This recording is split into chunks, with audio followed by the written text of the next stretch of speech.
सुदामा की कथा की ओर चलते हैं। और जो सुदामा भगवान श्री कृष्ण का मित्र हुआ करता था, अवंतिका नगरी में आ गया। बड़ा ही करुणाजन करुण क्रंदन प्रसंग है, हम सबको रुला दे ऐसा यह प्रसंग है। अवंतिका नाम की जो नगरी है, जो आज पोरबंदर के नाम से जानी जाती है, वह सुदाम जी का गांव हुआ करता था। सुदाम जी के पत्नी का नाम सुशीला है, नाम के जैसी ही वह सुशीला है। सुदामा बड़े निष्णात ब्राह्मण है, बड़े ज्ञानी है, लेकिन कोई पूजा के लिए उनको नहीं ले जाता है। घर में इतनी दरिद्रता है कि एक वक्त का खाना भी नसीब नहीं है। चार चार पुत्र घर में है, चार चार ब्राह्मण है, किसी के घर का खा नहीं सकते। कई दिनों से सुदामा, उनकी पत्नी मां सुशीला, पुत्र भूखे हैं, खाली पेट सो रहे हैं, तो नींद नहीं आ रही है ठीक से। इसलिए बीच रात में बच्चे उठ गए। और यहां से देखिए, आपको पता चलेगा इस कथा के बारे में। बीच रात बच्चे उठ गए और मां को कहा है, मां कितने दिनों से हम भूखे हैं, न तो किसी के घर का लाने देती है, न खाने देती है। ये कितना बड़ा दंड हम चुका रहे हैं ब्राह्मण होने का। कई दिनों से तूने हमको भूखा ही रखा है मां, चावल तक तू नहीं दे रही है, हमको नींद नहीं आ रही है मां, कुछ भी कर, कैसे भी कर, लेकिन हमको भोजन करना है। तो कोई शायर लिख रहा है शेर में, बच्चों की झूठी तसल्ली के लिए आशावरी शिवरंजनी भैरव,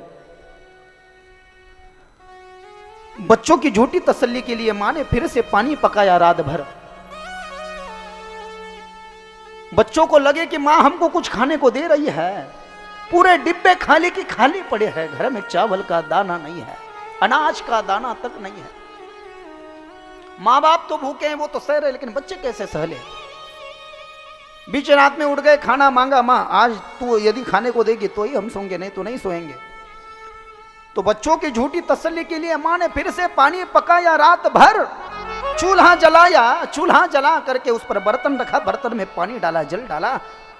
वह जल जो है ना, वह सूखता रहा, बारंबार जल डालती रही, बस जल को ही पकाती रही, क्योंकि चावल का तो दाना नहीं था, अनाज का दाना नहीं था। बच्चों ने राह देखी चावल की, लेकिन चावल आया नहीं। रात का समय था, पुनः खाली पेट सो गए। तो इसलिए बड़ी सुंदर बात लिखी, बच्चों की झूठी तसल्ली के लिए मां ने फिर से पानी पकाया रात भर। कितनी दरिद्रता, शरीर पर पहनने के लिए कपड़ा नहीं है। एक ही धोती सुदाम देव जी के पास में है, वह भी जीर्ण हो चुकी है। पैर में पहनने के लिए चप्पल नहीं है, बदन पर पहनने के लिए कपड़ा नहीं है, सर में पहनने के लिए टोपी नहीं है, पगड़ी नहीं है, जामा नहीं है, पैर में चप्पल नहीं है, स्नान करना है, यह धोती बदलने के लिए दूसरी धोती नहीं है। शरीर पर जो धोती है उसी धोती को भिगो रहे हैं, वह सूख जाए इसलिए धूप में खड़े रहे तो पैर जल रहे हैं। हे, कितनी परीक्षा लेगा भगवान तू। इतनी विकट परिस्थिति, इतनी विचित्र परिस्थिति आ गई है सुदामदेव की। तो सुदामदेव की पत्नी सुशीला कह रही है सुदामदेव को, क्या आप तो बड़े बातें करते हैं, आप तो कहते हैं द्वारकाधीश आपके मित्र है, आपके बाल सखा है, आपके भगवान है, तो जाकर के कुछ मांग क्यों नहीं लाते उनसे हमारे लिए। तो सुदामदेव ने कहा, नहीं, अब किस मुंह से मैं उसके पास जाऊं। वह जो 64 दिनों के लिए मेरे साथ था, तो मैंने उसके चने चुरा करके खा लिए थे, और तब से उसकी और मेरी भेंट नहीं। तो अब जाऊं तो किस मुंह से मैं उसके पास जाऊं। मैं हमारे लिए नहीं कह रही हूं स्वामी, लेकिन अपने बच्चों के बारे में तो सोचो। हम तो भूखा रह लेंगे, सरगुजर कर लेंगे, लेकिन हम माँ बाप है हमारे बच्चों के, तो हमारा फर्ज है कि हमारे बच्चों को न 2-3 वक्त का खाना, लेकिन एक वक्त का निवाला तो हम उनको दे सके। ये तो हमारा फर्ज है, हमारे बच्चों के लिए कुछ मांग लाओ। तो कैसे वैसे उनको जाने के लिए तैयार किया। माँ सुशीला ने तैयार जब किया तो सुदामदेव राजी भी हो गए, लेकिन जब जाने की तैयारी हुई तो कहा, शास्त्र है कि मित्र मित्र के यहां खाली हाथ न जाए, भक्त भगवान के दर पर खाली हाथ न जाए, शिष्य गुरु के यहां पर खाली हाथ न जाए, मेहमान मेहमान के यहां पर खाली हाथ न जाए। भाई लेके जाए तो क्या लेके जाए, घर पे कुछ है ही नहीं ना। तो मैं कैसे जाऊं? मैं नहीं जाता। नहीं नहीं, जाने का मन मत बदलिएगा, मैं कुछ ला करके देती हूं। मां सुशीला गली में गई और सभी जो माता बहनें थी ना उनके सामने गिड़गिड़ाई, है माता वो है बहनों मुझे कुछ दे दो। सुशीला को आते देखा तो बाकी की जो महिलाएं थी ना उन्होंने द्वार बंद कर लिए। उनको पता था इसने यदि कोई चीज ले ली है वापस नहीं देवेगी। क्यों? क्योंकि देने के लिए कुछ है ही नहीं इसके पास। सभी महिलाओं ने द्वार बंद कर लिए अपने अपने। लेकिन एक माता को बड़ी दया आ गई, हे माँ मैं तुझे वचन देती हूँ, मैं तेरा जितना लिया है ना उस समय तुझे वापस लौटाऊंगी, लेकिन बस मेरे पति को जाना है, आज ना मत बोलना। पहला भी जो लिया है कुछ और अब जो मैं ले रही हूँ ना मैं तुझे वापस दूंगी माँ। तो उस स्त्री को बड़ी दया आ गई, उसने चावल दे दिए। महाराष्ट्र में पोहा कहा गया है, पोहा पंडित जी हमारे यहाँ पर पोहा दिया जाता है और इसको मुष्टिकस्य तंदुला भागवत में कहा गया है। तो चावल वृंदावन में माना जाता है, लेकिन हमारे यहाँ पर वारकरी संतों ने मुष्टि भर पोहा सा ठिगा व सुवर्णा सा दिलागा पोहा कहा गया है। महाराष्ट्र के जो संत है तुकाराम महाराज, नामदेव महाराज, दोनों भाव स्वीकार कीजिए। तो आज पोहा का प्रसाद यहाँ पर दिया जाएगा।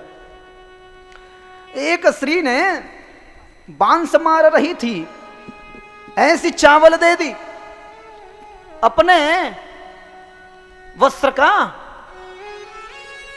थोड़ा सा टुकड़ा फाड़ करके उसमें उसने वो चावल बांध दी, उसकी गठड़ी बांध ली और सुदामा जी को ला करके दे दिया। सुदामा जी को वे चावल ला करके जब दे दिया ना तो सुदाम देव निकले हैं, रास्ते से जा रहे हैं। गुजरात के अवंतिका नगरी से द्वारिका जा रहे, पैर में चप्पल नहीं है, कांटे चुभ रहे हैं, कांचे चुभ रही हैं, पत्थर चुभ रहे हैं, पांव जल रहे हैं, धूप है, सर पर कपड़ा नहीं है, कहीं खाते नहीं हैं, हाथ से ही जल पीते हैं। ऐसी स्थिति में सुदाम देव थोड़ा थोड़ा करके करके करके करके करके जब द्वारिका पहुंचे तो द्वारिका में पूछा, ये द्वारिका? हाँ बाबा। यहाँ के राजा कौन है? द्वारिकाधीश कृष्ण है। हाँ, उनका महल यहाँ से सामने है थोड़ा ऐसा। हाँ, द्वारिका के महल के निकट आ गए। कृष्ण जी के द्वारपाल सेवक थे, उन सेवकों को कहा, उन सेवकों को पूछा, ये द्वारिकाधीश का महल? हाँ। आप? मैं सुदाम ब्राह्मण हूं, अवंतिका नगरी से आया हूं, मैं कृष्ण का मित्र हूं, कृष्ण को जाकर के खबर करना मैं उसका मित्र हूं। तो एक सेवक को बड़ा गुस्सा आ गया, सुदामा जी की फटी हालत देख करके विश्वास नहीं हुआ कि भाई तुम हमारे द्वारकाधीश के मित्र हो, कैसे हो सकते हो। तो सुदामा को धक्का दे दिया। जैसे ही धक्का दे दिया तो सुदामा जी नीचे गिर गए और रोने लगे। देखो देखो ये गरीबी, ये गरीबी का हाल, कृष्ण के दर पे विश्वास लेके आया हूँ। मेरे बचपन का है मेरा यार सखा, यही सोच कर के आया हूँ। अरे द्वारपालो कन्हैया से कह दो, अरे द्वारपालो कन्हैया से कह दो के दर पे सुदामा गरीब आ गया गे, के दर पे सुदामा गरीब आ गया गे। भटकते भटकते न जाने कहाँ से, भटकते भटकते न जाने कहाँ से, दम दम से थोड़ा थोड़ा आराम से, के करीब आ गया है, तुम्हारे महल के करीब आ गया है।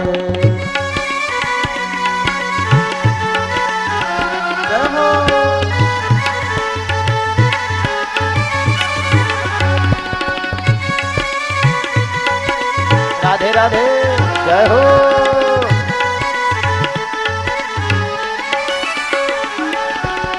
न सर पे है पगड़ी न तन पे है जामा, बता दो कन्हैया को नाम है सुदामा हो, बता दो कन्हैया को नाम है सुदामा।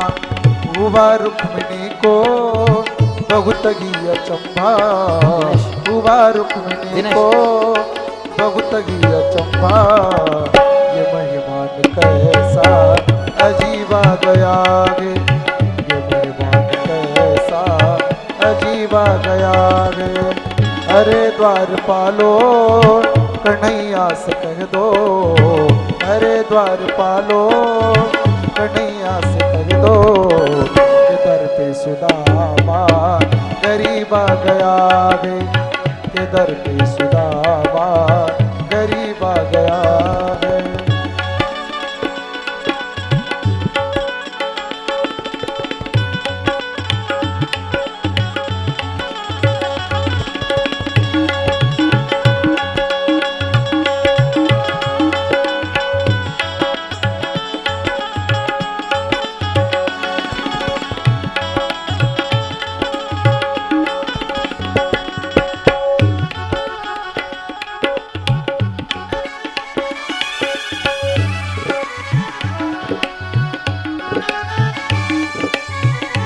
सुनते ही दौड़े चले आगे मोहन सुनते ही दौड़े चले आगे मोहन लगाया गले को सुदामा को मोहन हो लगाया गले को सुदामा को मोहन हुआ रुक्मिणी को बहुत ही अचंभा हुआ रुक्मिणी को बहुत ही अचंभा मेहमान कैसा अजीबा गया गे ये मेहमान कैसा अजीबा गया गे अरे द्वारपालो कन्हैया से कह दो अरे द्वारपालो कन्हैया से कह दो कि दर पे सुदामा गरीबा गया गे कि दर पे सुदामा गरीबा गया गे के दर पे सुदामा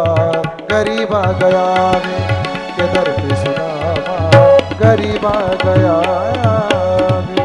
बोलिए भक्त वत्सल भगवान की जय। सुदामा जी को जब धक्का दिया तो दूसरे सेवक को दया आ गई। एक ने धक्का दिया तो उसे लगा कि नहीं ब्राह्मण बोल रहा है तो सही होगा, जाकर के कन्हैया को कह दिया कि ठाकुर जी बाहर कोई फटा हाल सुदाम नाम का ब्राह्मण आया है, अपने आप को आपका मित्र कहता है। ये जब कृष्ण जी ने सुना, सुनते ही दौड़े, आपने जब झांकी का दर्शन किया ऐसा ही नजरिया रहा होगा। चले आए मोहन लगाया गले से सुदामा को मोहन, हाँ लगाया गले से सुदामा को मोहन, हुआ रुक्मणी को बहुत ही अचंभा, ये मेहमान कैसा अजीबा गया है। अरे द्वारपालो उस कन्हैया से कह दो किधर पे सुदामा करीबा गया। ब्राह्मण मम दैवता, ब्राह्मणस्य दक्षिण करणे नित्यम तिष्ठन्ति देवता।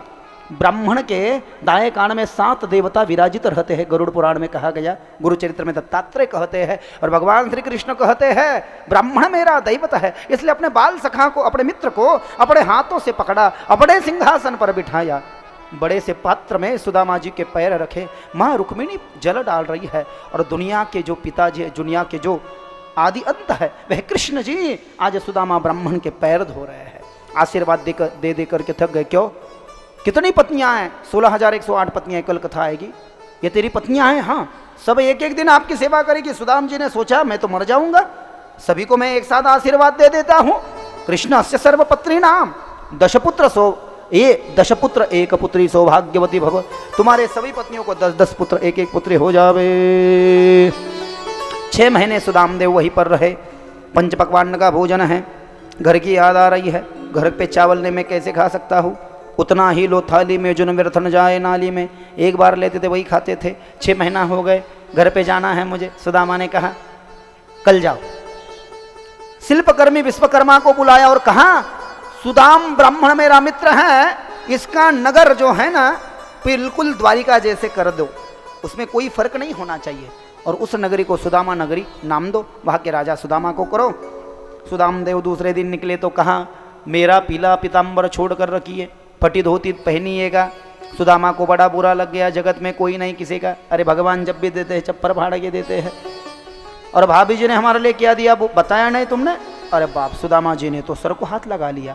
6 महीना से मैं यहाँ रह रहा हूँ, मेरे पत्नी ने जो चावल दिए हैं ये तो बांध से मारती थी, अब 6 महीने हो गए, अब तो ज़्यादा खराब हो गया होगा। वो चावल की जो पोतली थी ना उसको ऐसे छिपाने लग गए, छीन लिया ठाकुर जी ने, उस पोतली की गांठ को छोड़ा, 2 चावल के ग्रास खा लिए, डकार मारी। तीसरा खाने वाले थे तो रुक्मिणी ने हाथ पकड़ लिया, हम खाएंगे, उनको नहीं खाना था। उनको पता है कि ठाकुर जी इतने दयालु हैं कि खुद इसको संसार का राजा बना देंगे, भिखारी बन जाएंगे। निकल गए, सुदामदेव घर को आए। द्वारिका जैसे ही अपनी नगरी लगी तो उनको लगा मुझे चकवा तो नहीं हो गया, तो लोगों ने कहा नहीं, कृष्ण जी ने विश्वकर्मा जी को भेजा और आपकी नगरी को सोने का कर दिया, आप राजा बन चुके हो और आपके साथ में हमारा भी उद्धार कर दिया। तो सुदामदेव को रोना आ गया, ठाकुर जी मैंने तुम्हारे बारे में गलत सोचा, मुझे इतना क्यों दिया, इतना नहीं देना था, इतना ज़्यादा दे दिया। तो इंसान भगवान को भूल जाता है। कुछ दिन राज्य के अपने बड़े पुत्र को राजा बनाया, 3 पुत्र को उसका मांडलिकत्व दिया, पत्नी को लिया, जंगल में जाकर के ब्रह्मलीन हो गए। ऐश्वर्य की प्राप्ति सुदामा को हो गई। वृंदावन बिहारी लाल की जय। श्रीमद्भागवत महापुराणी की जय। रुक्मिणी मंगल विवाह कथा की जय। आज के आनंद की जय। आज की कथा यहाँ पर विश्राम लेती है।